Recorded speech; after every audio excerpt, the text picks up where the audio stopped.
You know, the other day I said that we needed to name our children after each other. That was our agreement, right? I've named one of the fish, Rosie. We bought new fish, 4 new fish. That We've literally got, does not count. it does. So my first daughter, I've never had a female pet. My first daughter. You don't even know whether the fish is a female or not. The woman in the shop was pretty sure. No! Those fish are not dimorphic. You can't tell whether it's a male or a female. You can. It's to do with the way the fin goes. No, it's not. And then she said that'll be the one that gives birth. So you might be having babies soon.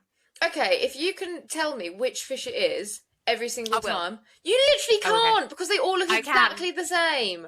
They don't. Dobby does not look the same as Rosie. Dobby is so much cuter. You're not. This is not part of the deal. I'm not naming my child after you. Can we please state for the record that I have upheld my end of the bargain? Okay, you haven't, though, because it's a fish. It's literally a fish. It'll be dead in a year. Hello and welcome to our podcast. 26 to Life, where after 26 years of friendship, we have been friends for longer than a life sentence. I'm Rosie. And I'm Catherine, and we are now making a podcast together where we tell each other true crime stories from the UK that the other one has not heard before, and take the piss out of each other along the way. Welcome Standard. to episode 7. Before we get into it, please go and follow us on all of our socials. We are 26 to Life Pod on YouTube and Spotify, and we are 26 to Life _pod on Instagram and TikTok. Leave us comments, suggest things, be nice. If you're not, we'll be nice to you anyway, because we're just those kind of people. Yeah. Okay, I don't want to tell this story. What? I don't want it. Do you know what? I shouldn't have worn makeup today. So I'm going to tell you something else. Are you going to cry? Absolutely, the whole way through, from the minute I start talking, Is I it a child? Firstly, I have had some amazing people reach out to us, right? Mm-hmm. But one woman, she's a warrior princess, and I'm not going to name her because I didn't ask permission for that. She suggested a case, and she also told me that at the same time, she was once a missing child, so these stories mean so much to her. She's followed us on everything, and she's got her alerts on, so I'm hoping she hears this episode, knows that I'm talking about her. She's amazing. She's a warrior. Before we get started, this podcast covers some difficult topics. In this episode, we are looking at murder and also the harm of children, so please only listen if you're feeling strong enough.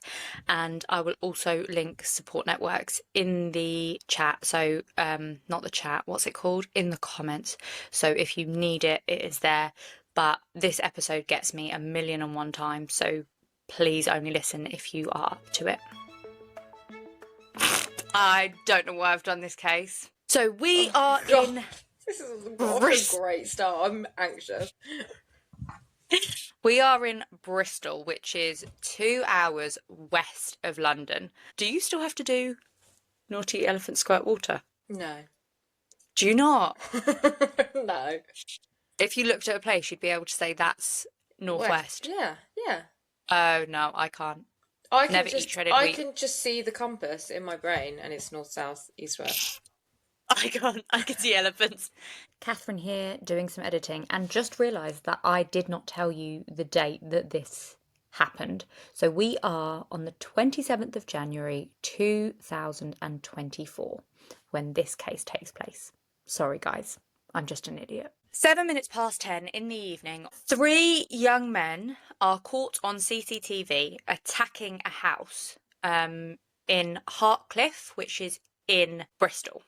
They can be seen throwing bricks at the house, and a woman at the address, she's injured and she has to go into hospital.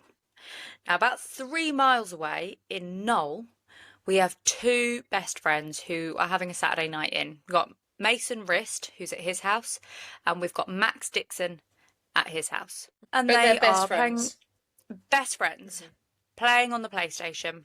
I'll tell you a little bit about them. Mason Rist, he is 15 years old at this time. His big sister Chloe just says he's the sweetest. He loved making her laugh. He played pranks on her, always had to get one up on making her laugh. And she said that from the minute he was born, she was just obsessed. We have siblings who are quite a few years younger than us. We know that feeling of being, 6, 7, 8 kind of age and having the babies and just wanting to carry them everywhere and just adoring them in every way that you can. We then have Max Dixon. Now, he is 16 at the time, and Leanne is his mum, and she just says he's always laughing, always joking. He was really loud. She said he was 6'2". He really reminded me of how I describe Leo, like a baby giraffe, like long limbs and just clumsy and all over the place, but just so full of love and life and everything. And he's like, they were so cute. They look like babies. I know when you're 15 and 16 you think you're an adult, but they are babies. And she says that Max was just never too embarrassed to give her a hug and give her a kiss, which is something that every mother dreams of, that your baby doesn't grow out of wanting to hug you and love you. I'm starting to see why you got really emotional during this game. So we are in a place called Knoll West, and these boys, they have been best friends from nursery, like me and you. They went to primary school together and they went to secondary school together. So we didn't go to secondary school together. We were ripped apart at the seams, but we survived it. But they were at secondary school together when this was happening. Mason's and Max's head teacher, they just described the boys as part of the community. Mason was excellent at art and food tech. He was quite quiet, and Max really brought him out of his shell. And Max loved maths and football, and they were different, but they complemented each other, and they were just two little peas in a pod who just loved each other. Max was the youngest of 4 siblings, and Mason was the youngest of 3 siblings, so both of them were the babies of the family. Mason's father, really sadly, had died during the pandemic, so Mason was only 13 when his dad died. So these families just really obviously were close, stuck together. And both of the parents say, that's Nikki and who's Mason's mum, and Leanne, who's Max's mum, they just say that they are PlayStation mad. Like trying to get them off of PlayStation and off of their video games was difficult. But we spend our life as parents being like, get off screens, and I think that's why this case was rough, because both of the parents, Nikki especially, talked about how, like, if she had been able to keep her baby at home, and as a parent, I remember the first time that Leo went out with the childminder, and it wasn't me taking him to school, and it was like, I knew that one of my limbs was going to exist outside, and I wasn't there to protect him, and you kind of put all your reliance onto somebody else, and it's really hard. It's really, really hard. Yeah. But on this particular night, Nikki is heading for a night out. Well deserved. Mum of 3. She wanted him to get a takeaway while she was there. And he was like, oh, Mum, I'm on my game. Like, I'll do it afterwards.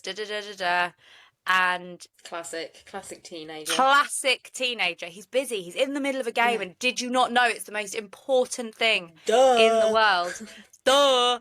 And he's like, Mum, I'll do it later. At 10:40 over in Max's house, Leanne's partner Trevor sees Max in his dressing gown going downstairs to feed the cat. So both of the boys are home Saturday night.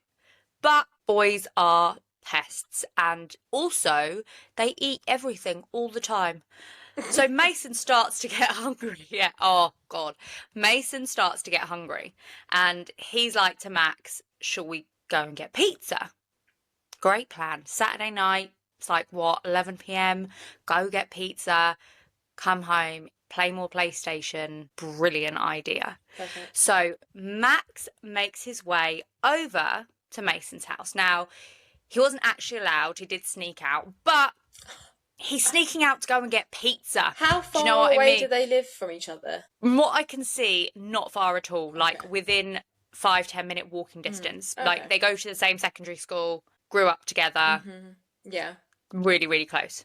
This is all caught on CCTV. They leave the house. Max arrives at Mason's. They leave the house. And I teach this age group, and they are just such typical boys. Not a care in the world. They're just going, they're like, what could be better? It is your best friend on a Saturday night going to get pizza and then play more PlayStation. Nobody's badgering you about bedtime. Like, life is just... This is the life, yeah. A car drives past. So when I say CCTV, this is all on, like, Ring doorbell and home security footage. Okay. A car drives past and the boys kind of don't even register it. Like, it's just a car driving past. They're talking to each other. And then the car does a U-turn at the end and drives back again. 4 boys jump out of this car and chase Max and Mason. I want to get this right. So Max and Mason get split up and they're running and they're on either side of the road. Mason is obviously trying to get home because, you know, he's on his road. Oh. He's literally on his road. And so it's 2 boys are attacking each Max and Mason. Yeah. It says they have knives. I've seen these knives. They don't have knives. They've got freaking swords. Like, they are humongous, almost like the zombie knives that, you know, like machete type things. Yeah, they're huge. Mason is stabbed once in the back and once in his chest. And I told you I'm not going to get through this. And Max is stabbed in the abdomen. Now, I don't understand this. I don't understand how you can be in such close proximity and want to hurt someone. Yeah. Like, it doesn't make sense to me. Mason tries to get home, like they are on his road. Oh! I can't cry through this whole thing. This is ridiculous. Mason tries to get home, but he collapses outside of his house. Like, this is seconds from his house. One of the neighbours actually witnesses this happening. He witnesses him collapsing, or the whole thing? The whole thing. So from start to finish, this attack is 33 seconds. Oh. Like, it's so fast. There is CCTV footage of the whole thing. It is so unbelievably quick. A car pulls up outside of Max's house and someone's shouting for Leanne, Max's mum, saying that he's been hurt. And she's like, no, he's not. He's in bed. Oh. And then she realises, you know, he's not. Yeah. He's not. She actually makes it to Max, and both the boys are still alive at this point, and Leanne is with him, and she says, like, Mum's here. And he opens his eyes and he just says, Mum, I want to go to sleep. I want to go to sleep. And she says he's so pale and he's so cold. And she was with him, like, she was with her baby. Nikki, Mason's mum, gets a phone call, and it's from Mason's phone, but it's from the police, and it says that her son has been injured. And obviously she's so confused, but both of the mums head to the hospitals, and they're 2 separate hospitals. Mason was at the hospital where his dad had died just a few years before. Leanne, Max's mum, she says she remembers, like, when they got there, they were still working on Max, like, they were still trying to save him, and she remembers they just stopped. Like, at a certain point, they just stopped, and she was there when they stopped. And as a parent, you must be thinking, like, why are you stopping? Why are you stopping? Just keep going, because you want to stay in that limbo zone. Yeah. Because as soon as you're out of that limbo zone, it's unimaginable. Like, life can't carry on, surely. So you don't want them to ever stop, because at least if they're working on him, then he's not dead. Yeah. By Sunday morning, both Max and Mason have died within 15 minutes of each other. I wrote, as in, like, with my notes, I was going to go on to explain why this happened. And then I was like, there's literally no reason. Nikki, at one point, she says, like, if he'd just left 5 minutes later or 5 minutes earlier, like, it is that minute of a time scale. But I suppose, like, to in some ways explain why this happened. This attack happened 3 miles away on their house, the one I told you about right at the beginning, about an hour before. And the woman who had to go to hospital, her son, his name was Cody Westcott, and he was 16 at the time. And he was really angry, and he got his cousin Riley Tolliver, who was 18 at the time, and 2 others who are not named because they are children. They are children when this happens. They were driven by a man called Anthony Snook from Heartland to Knoll West. Now, Anthony Snook was 43, so he was an adult. He was not a child. So there were 5 of them in this car altogether? 5 of them in this car, and they are driving aggressively and angrily. Like, the prosecution says it looks like they're going hunting. And they think that it's someone from Max and Mason's neighbourhood who has attacked Cody's mum's house. Why? What is their reasoning? They don't know. There isn't. There isn't. And they come across 2 boys who are walking to get pizza. They say it's a case of mistaken identity, but they never knew who it was. So how is it mistaken identity? And on the identity? CCTV outside Cody Westcott's mum's house, you can't see their faces.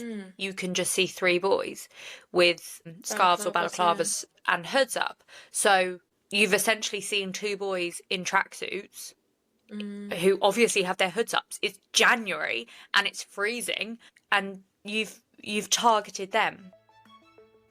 This attack happens. It goes on for 33 seconds. They drive away. The 15-year-old, one of the 15-year-olds who was involved in the attack, he's later seen getting McDonald's. And they get home, they light a fire, they burn their clothes. 4 minutes after the boys have been left. They know that they committed a murder, really. It's not like they're burning their clothes because they think that they've just... Oh, no. They know they've done something. Yeah, 100%. They maybe don't know that the boys have died, but they know what's happened. Yeah. You know, you stab someone twice with knives like that. Like, it's not... And you know you've not stabbed them in the leg. Yeah. Do you know? I know, like, there's certain arteries in the leg, but yeah, this has gone into Max's abdomen and into Mason's chest and back. Like, this is not minor injuries. 4 minutes after the boys have been attacked, the police are called. Within 10 minutes, the police have identified an Audi A2 belonging to Anthony Snook. And within 59 minutes, they have arrested Anthony Snook. That's super quick. That's impressive. It is super quick. I mean, if you see how much CCTV, they are pretty much tracked the whole way.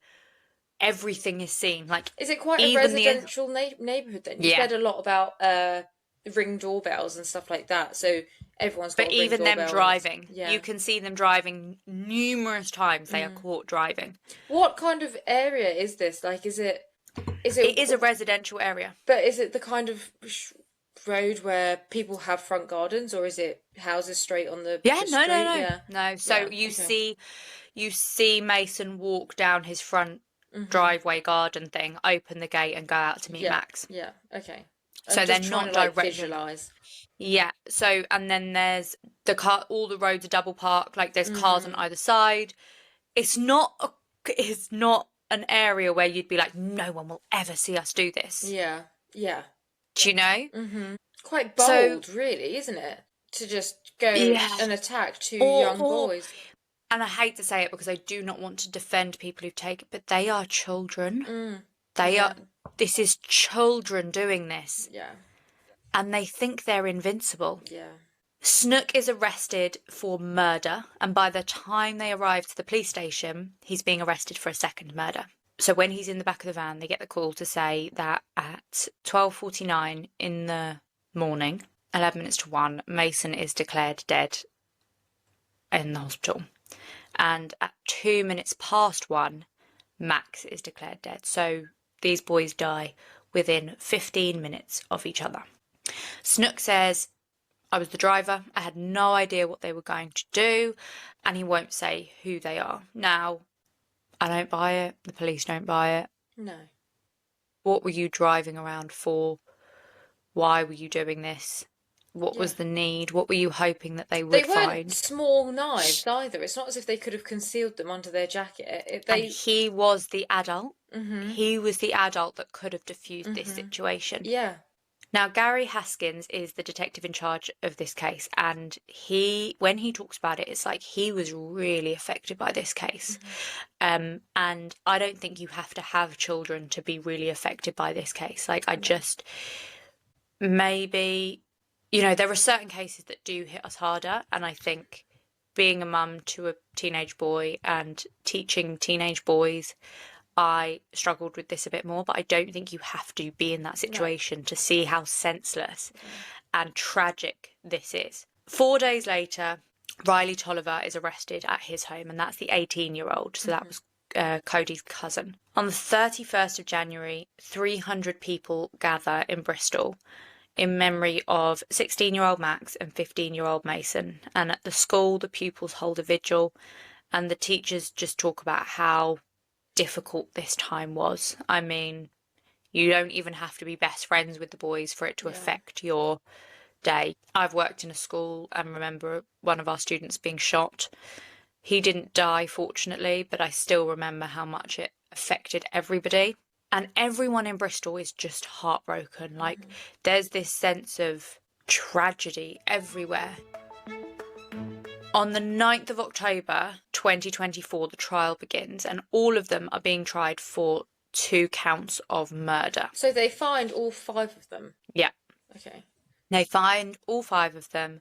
They arrest them all. The 2 youngest ones they are not allowed to name. Cody was actually a juvenile at the time. He was 16.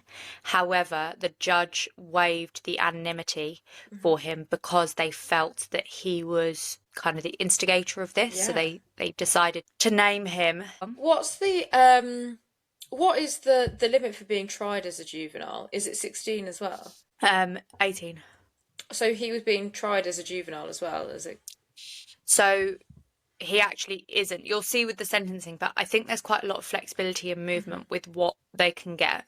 Well, there's lots that they consider in terms of like the severity of the case and the judge thought with this one that even though he was 16, when the case went ahead, when the trial went ahead, he was 17.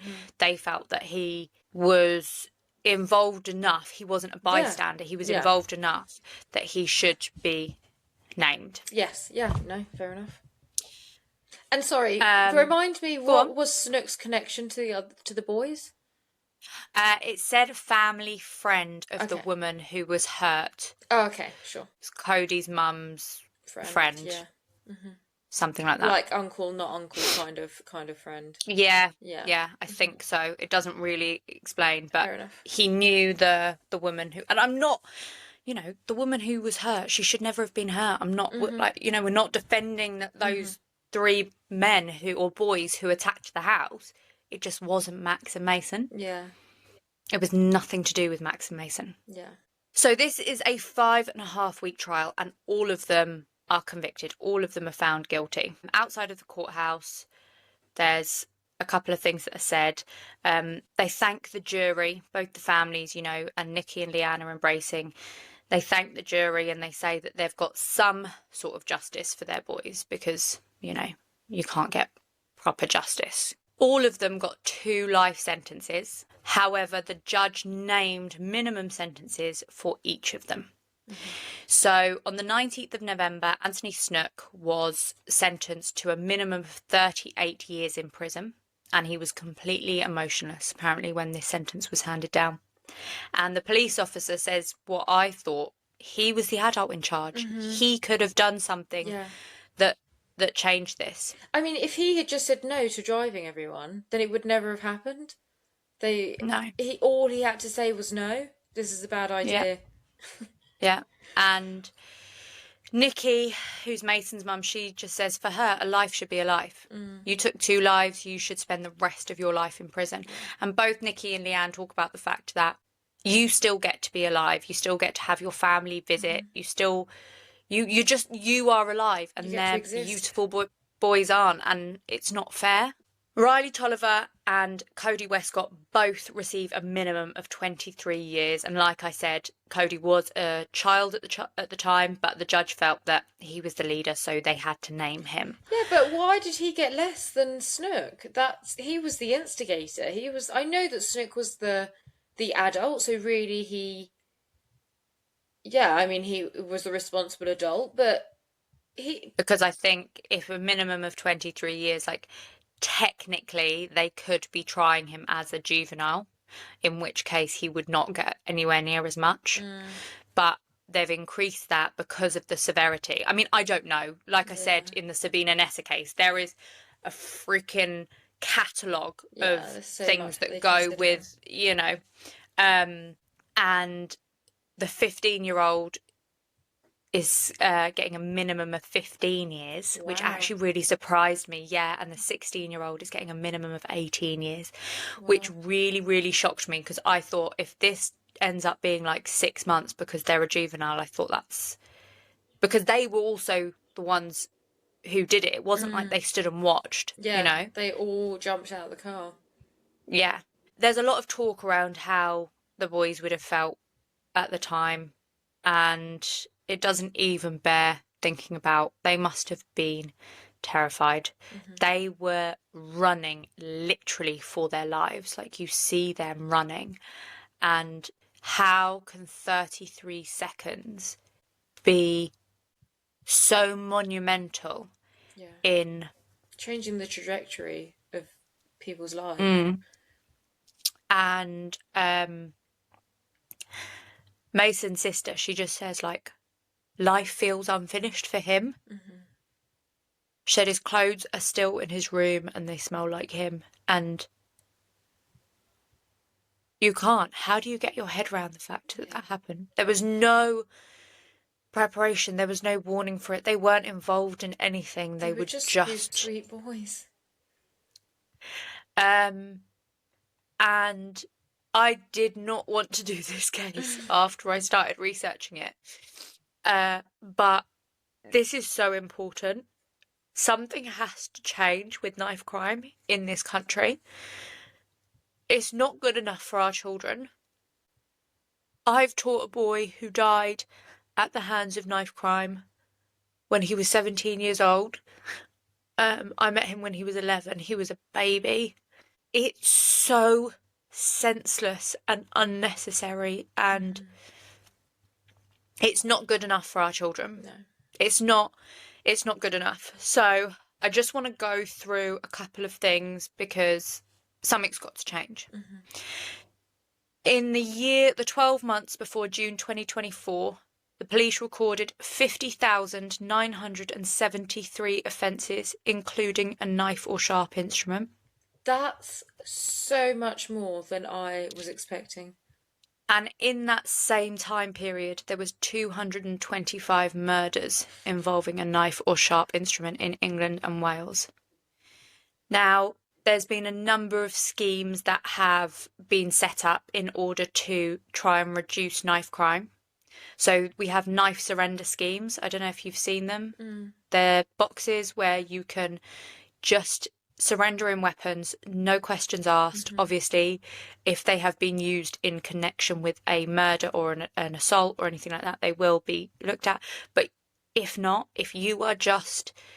Children are not born evil, children are not born violent. And sometimes circumstances and the area you grow up in and the people you're around push you to a place that you don't want to be. And so these knife surrender schemes just give people an opportunity to realise that this is not what they should be doing. It's actually more likely that someone carrying a knife will get hurt, especially because it is, you know, if it is somebody young or a child. Now, when I first heard about knife surrender boxes, I mean, years ago when I was teaching and we kind of spread the word with our young people, I thought, no way, why would kids go and just give in their weapons? But actually looking at statistics, in Lincolnshire, 315 weapons were handed in the space of a year, including knives, machetes, knuckle dusters, imitation firearms, a crossbow, 2 shotguns and an air rifle. People don't want to be in a position where they have to carry a weapon. They just don't. Idris Elba, we didn't think it would be possible to love him more than we already did, but he launched a campaign, Don't Stop Your Future, which seeks an immediate ban on zombie knives and machetes, along with increasing funding for youth services. Like, why on earth do we need zombie knives and machetes? Like, in what world honestly does that? Honestly, it's just not it's not even as if it's the kind of thing that is used in a trade, you know, the in the world that we live in the UK, it's just not needed. I mean, maybe you might find a machete on a farm or on the other side of the world in a jungle when you're trekking through the wilderness, but there is no Cutting need. open coconuts. It doesn't, it's there's just not a need for it. There is not a need for it. There is no excuse for people to be buying them, but even for people to be producing them in this country, you know, what other than the fact that they are just going to be used for violence. It's so bizarre to me, so bizarre.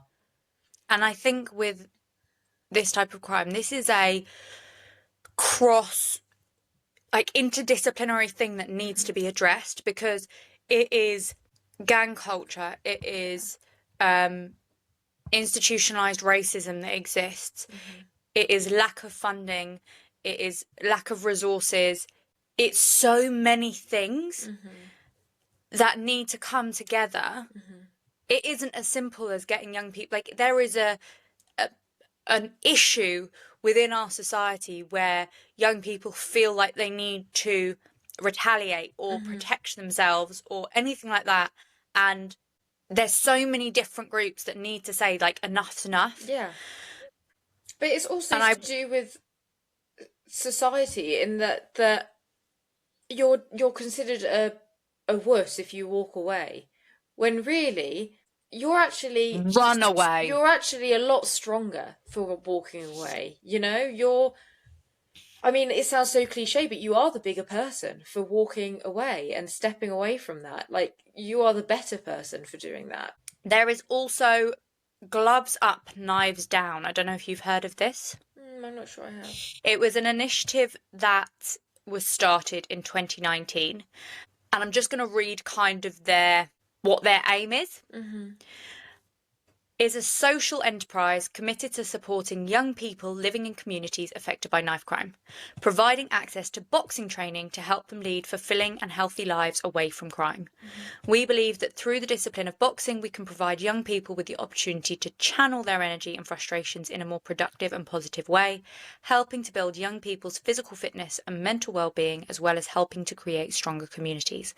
Now, I fully believe in this. I think sports and being active and community and teamwork, like, get your kids into sports 10,000% over. I was literally listening to a podcast this morning which was about an area in America, really, really high gang crime, and a member of society, him and his two sons, built a boxing gym to get young people in, literally to be like, you don't need to be out on the street, because so much of being in a gang comes from that feeling of, like, belonging and security and safety. And if that can be created elsewhere on a rugby pitch or on a football field or anything, then that's what we need to do. So Gloves Up, Knives Down is an initiative that is supporting young people by getting them into boxing, and that's amazing as well. But I just wanted to say, like, can we talk to our children, talk to our young people, make them see that this isn't necessary, just value life. Life is so precious, life is so valuable.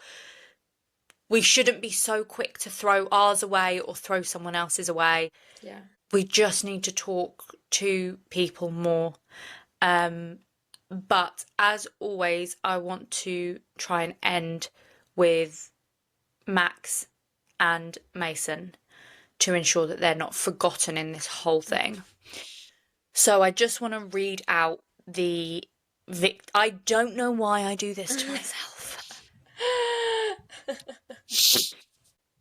I just want to read out the victim impact statement. So this is from Nikki Knight, who is Mason's mum.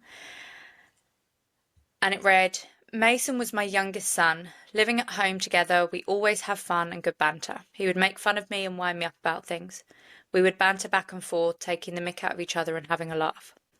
Mason was also my friend. I trusted him and always knew he wouldn't tell other people the things I told him. I'm always looking at that door, checking the locks and trying to do all I can to feel safe again. I do these things while still expecting Mason to walk through the door and come home to me. I wonder how much Mason suffered.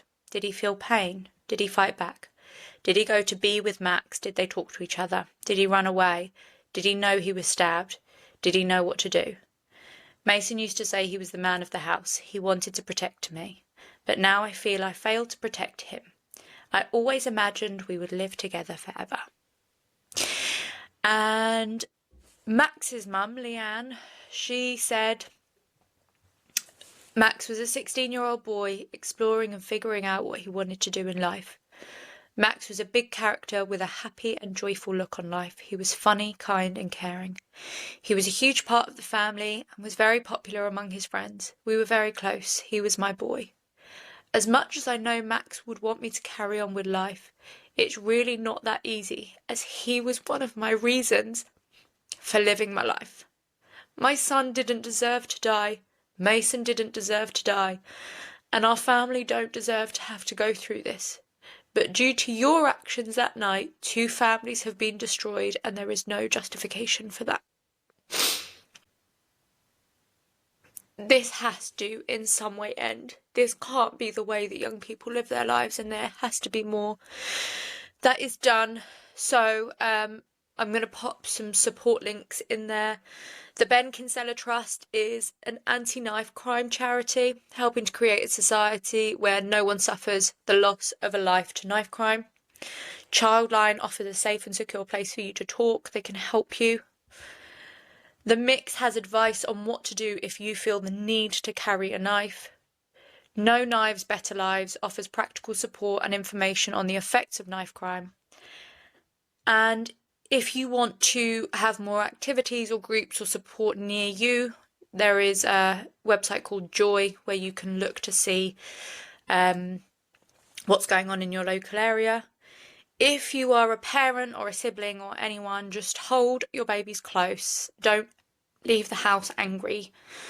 Tell them you love them. There was no need for these 2 boys to die. My heart hurts for these 2 families, and I can't even begin to imagine how life carries on. I don't get it. But I'm going to stop jibber-jabbering and crying in your ear now, because I could sit here and beg and plead and talk all day. Thank you. I think you told that story in a beautiful way, and it was an important one. So thank you for sharing.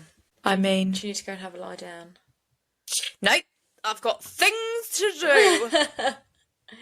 No time to cry. I cried so much yesterday. Oh. Doing this episode.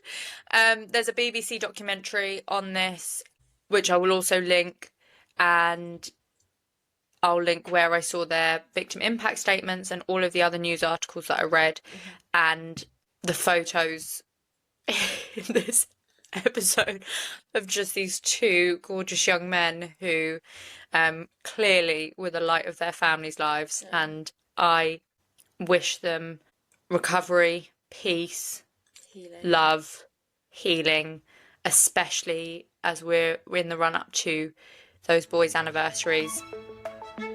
Thanks so much, team. I'm so glad you all are here. I'm so sorry for crying so much and snotting everywhere. Please recommend episodes to us. What do you want to hear about? We love all the weird and wonderful as well. So what important ones do you want us to cover? What conspiracy theories are out there that you want our opinion on? Because who wouldn't want the opinion of these 2 idiots? We've got a lot to say, so give us a chance to say it. Too much to say. At primary school, me and Rosie were taken out of class a lot to be in what we thought were the clever groups. We were in the clever groups. And now looking back on it, I think, did they just want us to get out? It was the clever groups. Once, Miss Eastlaw sat me on her desk because I was so clever, she was worried that other people were going to cheat off of me. It's true. We've lied to ourselves for What? 25 You think it's years. because I was chatting? No way. I think it was because we were a pain in the backside. No, I'm joking. We were actually so good at school. We were such little nerds. The best, honestly. Okay, team, have a wonderful day. Have a great week or weekend. And we will see you next time. See you later. Thank you so much. Thank you. Bye.